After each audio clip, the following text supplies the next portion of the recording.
repérer la fin de vie,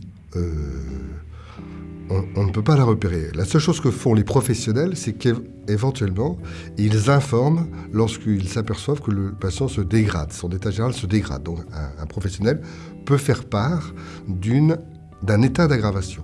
Voilà. Mais en réalité, qu'est-ce qui repère ce qui se passe? Eh bien, c'est le patient lui-même.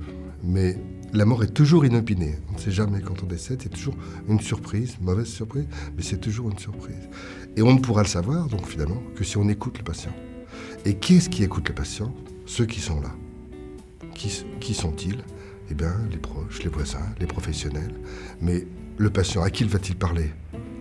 Ben, celui qui sera disponible.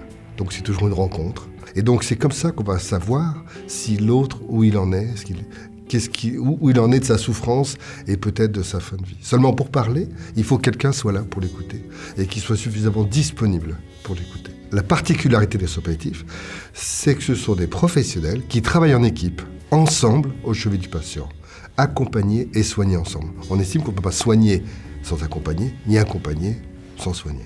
Donc c'est ensemble, le médecin, l'infirmière, l'aide-soignante sont ensemble au chevet du patient. Voilà ce que sont les soins palliatifs.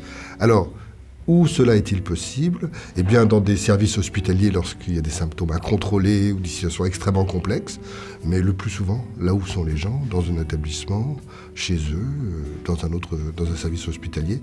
Et là, quand ils sont en difficulté, quand les équipes qui prennent en charge ces patients sont en difficulté, alors on peut faire appel à une équipe de soins palliatifs qui appelle une équipe mobile de soins palliatifs qui vient en renfort de soutenir et aider aussi bien les soignants que les malades, que les proches. Voilà, c'est toujours une prise en charge globale.